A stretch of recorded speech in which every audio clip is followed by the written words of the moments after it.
Hey everybody, welcome to another episode of Wahoos Weekly, your weekly in-depth look at the Pensacola Blue Wahoos on and off the field here on Blab TV. He's Charlie Hobert, I'm Erik Bremer. Blue Wahoos this week are at home to wrap up the first half against the Birmingham Barons AA affiliate of the Chicago White Sox. Now Charlie, we're taping this a little bit in advance, so we don't know how close the playoff race is, but based on what the first couple months of the season have been, it's probably going to come down to the wire. I would not be surprised, Big Easy. I really think Pensacola is going to be right in there till the end. It's been, they've benefited a little bit from a weak Southern Division, but however you got to get there, get there. And if you can lock up that playoff spot in the first half, I mean, obviously that doesn't mean take your foot off the gas pedal in Act 2, but it's certainly nice knowing, okay, we're going to play these games, we can just get better, and we can just focus on making the right plays and doing the right thing, and we're going to be in no matter how this act goes. So I'm hoping that they can pull it out. I think they'll be able to. They've already won the season series against Biloxi, and we'll see what they can do.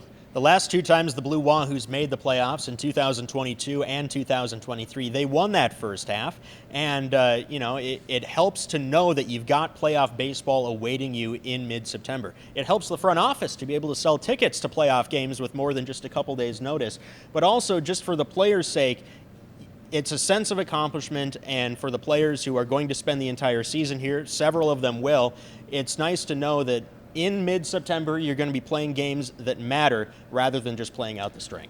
Baseball is a long season, and it is hard. You can have your great moments, and then, Frank Sinatra, that's life. You're riding high in April, shot down in May.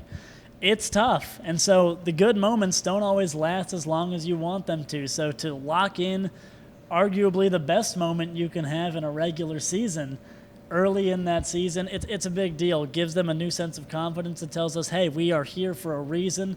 We're going to be able to compete late in the year, and it lets that feeling kind of drive that second act.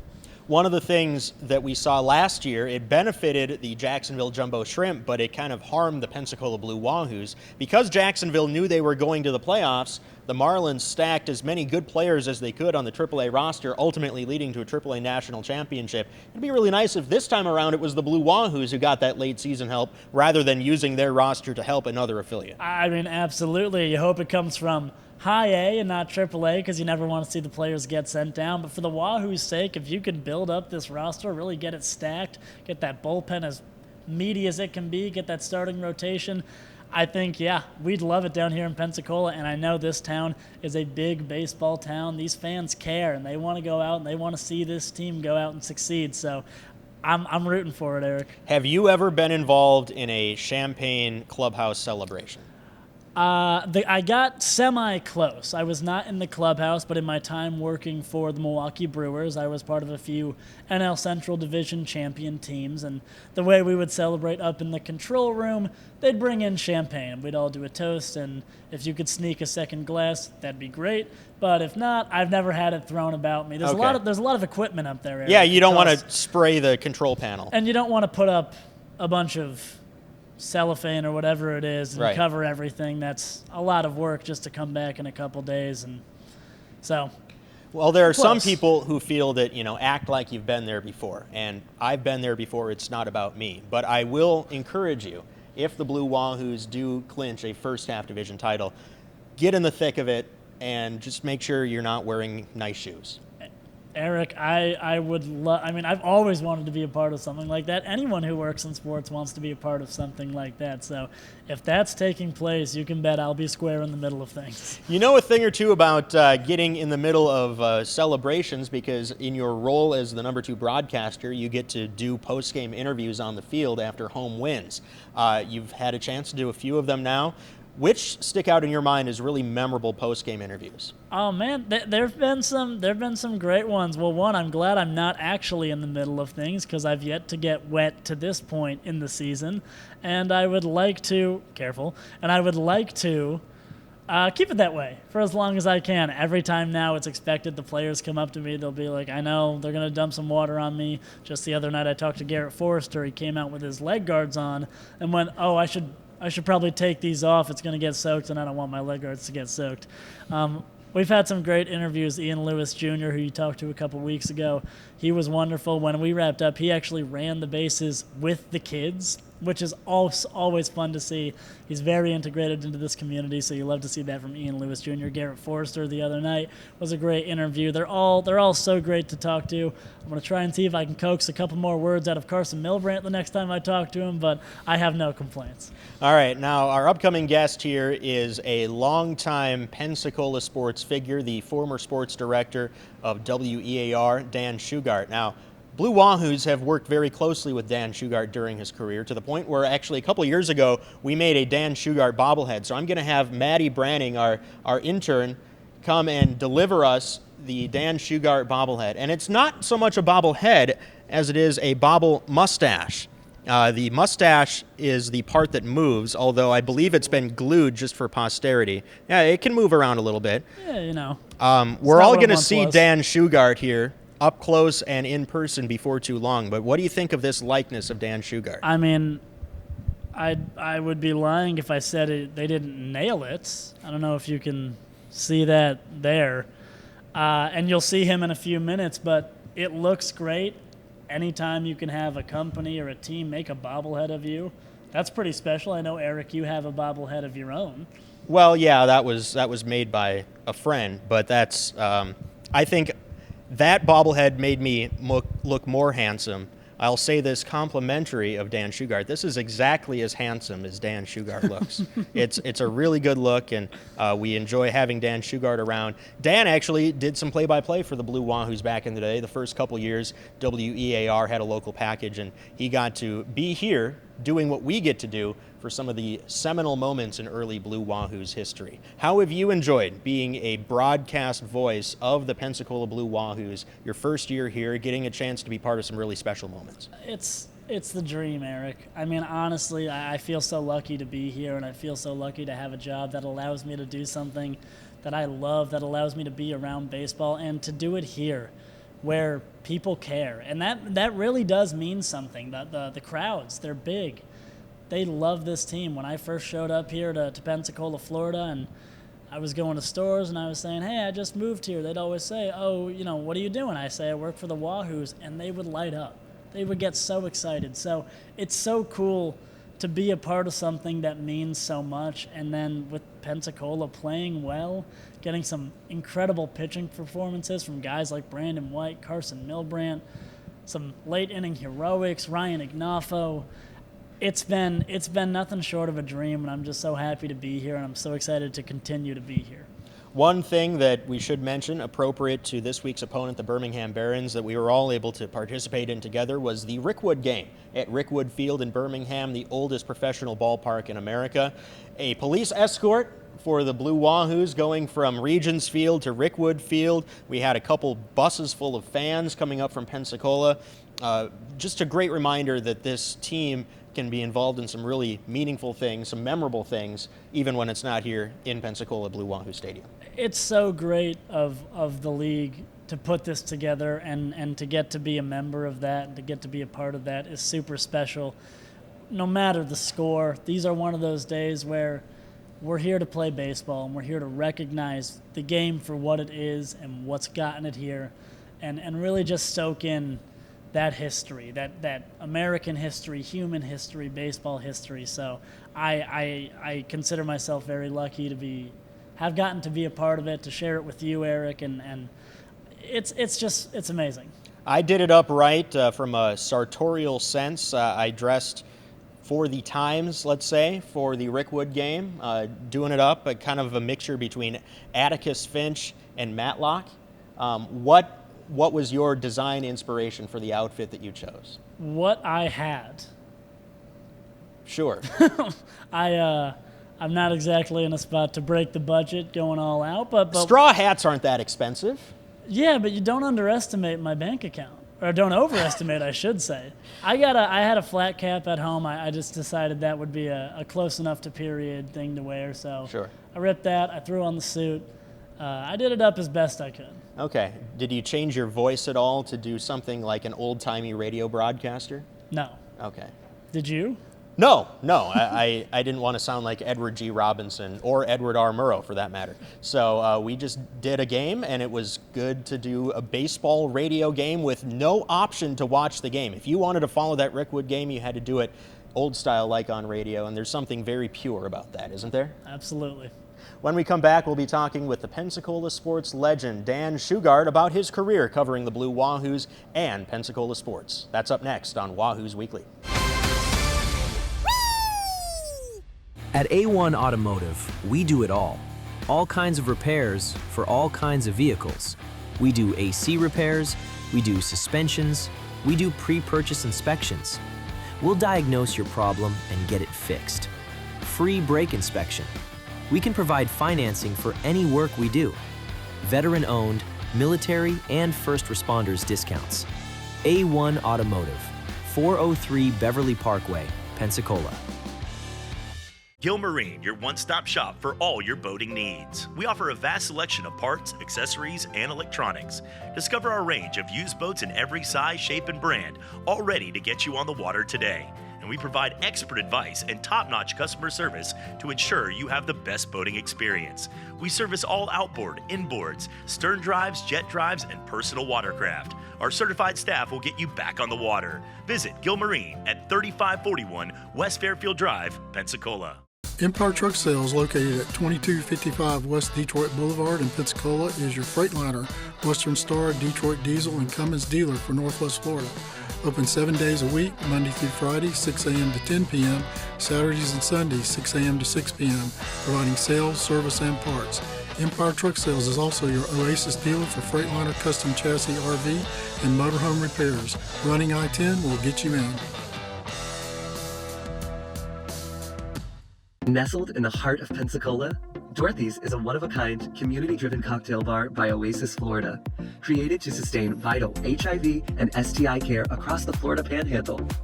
Inspired by the Wizard of Oz, rooted in inclusion, and dripping with character, Dorothy's is a welcoming space with award-winning Oz-inspired cocktails, food by Steel Pony Diner, and an unmatched atmosphere.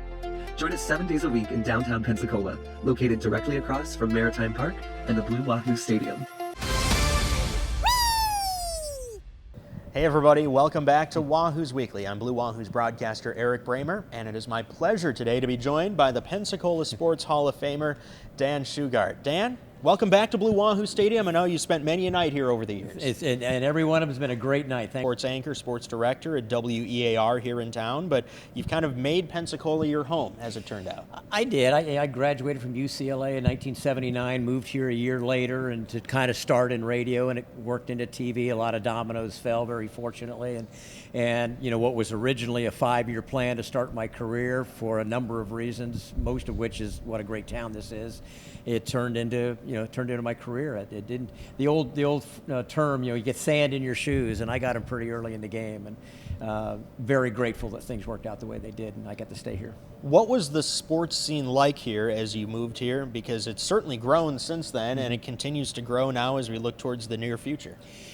When I got 1980, 81, 82 is when I started in television. It was radically different. I mean, it was a high school sports-driven town. PJC then, their basketball. UWF didn't have basketball at that point, so I mean, it was pretty much high school centric, and Emmett Smith was a freshman at Escambia High when I started at Channel 3 at full time, and they had a golden era, 1980s of Woodham High back then, Escambia, Pine Forest, Baker, all winning state championships, and so it was really that was the centric force. And then we had a pro basketball team came in, the Tornadoes, in the late 80s, and I did their games on play-by-play for 5 years. They came in the 80s, early 90s, really didn't make it financially. Hockey team came in a few years later, and kind of built on, I think sort of built what could be possible. And then, of course, the Wahoos came in and built on this wonderful baseball tradition here. And so we've just seen it grow, and we've seen kind of the community rally around teams like the Wahoos who encompass and welcome the entire community. You mentioned all those different high schools here in the region, and a lot of them have produced Major League Baseball players, but it is not just limited to baseball. No. This area has turned out a lot of really good athletes, golfers as well. Yeah. What is it about this area, having covered it for so long, that makes it such a breeding ground for really high-quality athletes? It's a great question. I've had that conversation with Derek Brooks, with Justin Gatlin. Gatlin, it must be in the water. It must be something. The coaching at the high school level is really, really good in a number of different sports, and even coaching at the youth level. But I had a conversation with Derek Brooks at the Super Bowl after the Bucs beat the Raiders back in 2003. I guess it was in San Diego. We were out covering the game, and Derek and I went live after the game. We're standing in the end zone waiting for our satellite window to open up, and we're just chatting. And Derek came in after that. The Escambia teams won 2 state championships with Emmett Smith. The Woodham won 2, Pine Forest won 2 back-to-back in 87 and 88. And Derek came in right on the tail end of that till 90. And they didn't win a state championship at Washington, where he was, at Booker T. But I asked him, just while we're chatting, I said, did you feel like you had to live up to the standard that these other teams had set? And he said, no, we felt like we had to exceed it, which I thought was really a remarkable perspective for high schools, that we have to do better than they did, So the standard is set. And I always, no matter what it is, academically or whatever, I always think if, you give kids a standard to reach, they will strive to reach it, I think. And I think that's kind of what it is, where there's that standard there, and then you support it and coach it and whatever, and good things happen. A big part of the mythology, it's reality, but it's a myth that has built around the Blue Wahoos, the creation of this stadium, and what it has meant for the community. Mm-hmm. It's such a central part of the story we tell our fans. You were there, and you were covering, of course, from the perspective of a sports director, but you also had to cover the unfortunate, ugly business politics side of getting this ballpark built. What was that process like? And from your perspective, how has this helped to grow the community? The second part of that question is it's been remarkable. You see the development of downtown. When I moved here in 1980, part of the reason it was a 5-year plan for me at age 24, 25, was that there wasn't a lot for young kids. There were articles in the news journal, frequently about, how can we keep our kids home? They go off to college and don't come back. And there really wasn't that much, either socially or professionally, to keep them here if you're young. It was not a young person's town back in early 80s. What has happened, this ballpark and everything that's grown up around it, you've seen how vibrant downtown Pensacola has become, and then the ancillary benefits beyond that are just staggering. And I think they're underrated. I think we kind of once it's here and it's established, you kind of forget, what this did, what this seeded, and helped so many different aspects of life in Pensacola. The battle to get it done is a testament to the remarkable patience of Quentin Rishi Studer, the obstacles that were thrown in their way for this. Some most were well intended. I think they were really, really short-sighted and unfortunate. But the hoops that he had, and then had to jump through some more just to make it happen. And people were used to things kind of not working maybe, and so I think they were understandably, but I think misguidedly skeptical of how good it could be. And so it was a several-year battle to get it going, and now we're paying the look where we're sitting. Yeah. How nice is this? Turned out pretty nice. This was an empty lot with a bunch of rocks in it. Yeah. The Blue Wahoos arrive in 2012, and you are able to cover them as the sports director at WEAR, but you were also on the inside to some degree because you got to do a TV package of some limited games and do play-by-play. So what was that experience like, getting to do play-by-play with all the first and second year excitement around this organization? It was one of the most enjoyable things I did in 43 years of my television career. We did 25 games in 2012, 13, and 14, 25 games each year on the TV package. There wasn't, they didn't have the TV package, MILB, that they do now. And so we did that in it, separately from what they were doing on radio when Tommy Thrall was calling the games on radio. I thoroughly enjoyed it. It's what I really loved doing. So that was just personal and selfish, but it was really exciting. I mean, opening night, Blue Angels flying in straight from center field, and the crowd was, 5,082, I think, or is the official capacity? 5,038. 38, yeah, whatever. Well, there are more than that here, by far. But it was. Don't 5, tell the fire code. We didn't. We locked him out. But no, it was. The excitement was phenomenal, especially on the weekend games, but really almost all the time. people aren't in their seats; they're on the concourse. It was just a mass of people, and just this incredible amount of excitement because the story had been well told, not by me necessarily, but just had been told by so many people of it.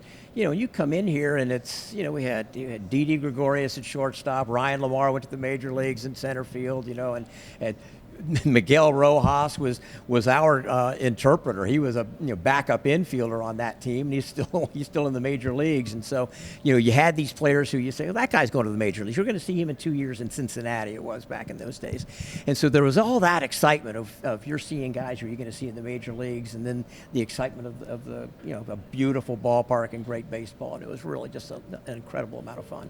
The years go on. A lot of teams sell out their first ever game in team history, but the Blue Wahoos were able to sustain that success now well into their second decade. Right. How was that able to happen? Because you mentioned the professional basketball team kind of faded out. Mm-hmm. The first iteration of the professional hockey team did not survive. What have the Blue Wahoos been able to do that the other franchises couldn't to stay successful into the second decade? I think they've done, I think with two. I mean, the basketball team struggled from day one. It's ownership. If you market it and you and don't rest on your laurels, the novelty of having the team in town wears off pretty quickly. And you can't count on that in year 3, perhaps. So you have this team that's extremely well marketed, and they just from talking to Quint over the years, they never rest on things. They're constantly trying to keep it fresh and first class. You treat people well when they come, so they enjoy it. And so when you do that, and you have a couple of franchises in town now that do that, and when you do that, you maybe reap the benefits again. And so, how many years are we? 13 years downstream or whatever. It's still every bit as much fun as it was in year 1. We both know that the industry of covering sports on television has changed. Mm-hmm. It's changed since I arrived here in 2022 because mm-hmm. you're retired now, and frankly, there's a vacuum in sports coverage here in the local market. But as a sports consumer now, you're retired.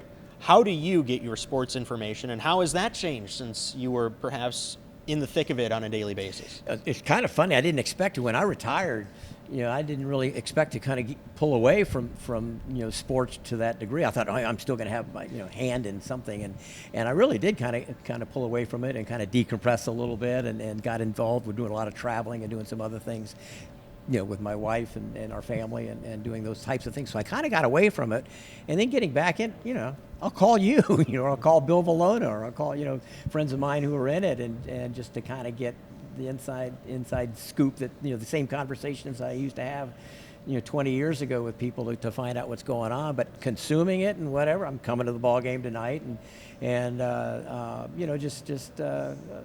it's relaxed. I don't have to be anywhere, so now I can go. So I'm a fan now. Well, you made some mentions to what you're doing in retirement. Aside from the ample Mai Tai consumption, which I know we're getting into that season now. It is. What have you filled your time with? I know you've been doing some traveling. You'll fill in for me on ice flyers from time to time. How is Dan Shugart enjoying his retirement?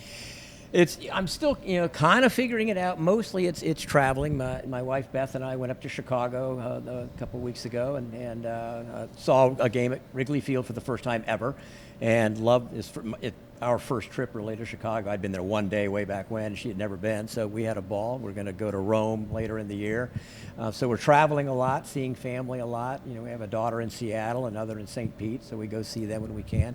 So a lot of it is traveling. I'm trying to keep the garden from dying. I sort of dabbling in growing things out in the yard, which when I'm just kind of trucking around the house, I do that. I've discovered that the difference between a perennial and an annual. An annual is a perennial that I plant, and a perennial is a bar down the street. There's always exactly. So just kind of relaxing a little bit, and I'm starting to get involved in a few other things. Just something pops up. Oh, that interests me, so I'll go off and do that for a while. I know you give a lot of advice when asked to younger people who are trying to get in the. Well, yeah, but I mean that's a challenge as well. Now that you're retired, you probably can flip on the TV and say, "I'd be doing this differently. I'd be doing that differently." What kind of advice do you give to young journalists, multimedia journalists, in terms of starting their career in a time of great change in the industry? I'm not sure I'm really qualified to give them a very definitive answer because the business has even changed my last couple of years, and the way we've been able to do things, the amount of time we had, and whatever. So I'm not sure. I do think that a couple of universal truths there are make yourself indispensable in some way. I mean, find what that niche is, whether maybe you have to create your own, whether it's a podcast or your own source, whatever, but make yourself really valuable. I learned that 50 years ago from my dad is, when they ask you a question, what do you offer? Have an answer, and have an answer either they didn't hear before or they didn't hear as well as you can give it. So, find something that when I was interviewing people, what do you bring to the table? What do you have to offer me? Don't tell, and besides the fact, I went to the University of Florida, Florida State or Troy or whatever, as a broadcasting student. No, what did you learn? What do you have to offer? So, find your interest, but also find what you have to offer. I think that's probably a pretty vague answer, but that's the best I've got. Well, working in sports, we both know, is a lot of fun, but you got to love it to do it. How did you keep that spark for the entirety of your Hall of Fame career? Because you were still putting out good work as you near the end of your Hall of Fame broadcasting career. I had, I had an opportunity to go through some questions I had answered in a questionnaire for something years ago. And I came across it in the last year or so, and it was essentially what are you most proud of, kind of in what you. And I said, and I'd written down, I made a promise to myself, when I started in 1982, two promises, two vows. One was never take for granted this great good fortune I've been given to be able to do what I want to do for a living, and I think I pretty much held on to that. And the other is, don't ruin your father's good name. And so, that was, and I kind of looked back and said, did you do that? And I said, well, I probably failed along the way at points, but I think overall I did. So, yeah, that was kind of it. I didn't want to embarrass my dad's good name. Final question, how often have you sit in the rocking chair that we gave you as a retirement gift a couple years ago? That's the Mai Tai chair on the pool deck, yeah. So a lot more now that it's warming up. Yeah, there you go. Well, he's Dan Shugart. He's a Pensacola Sports Hall of Famer for a reason. Thanks for joining us today. Appreciate it, Eric. Thanks. For my broadcast partner, Charlie Hobert, and our entire production crew with Blab TV, this is Erik Bremer. Thanks for watching Wahoos Weekly.